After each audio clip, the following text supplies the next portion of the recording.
I walked out in the short red dress, and the noise was so loud.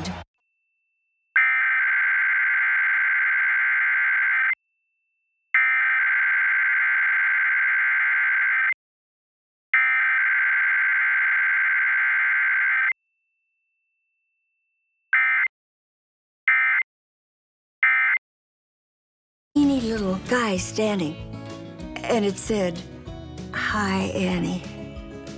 Oh, wow.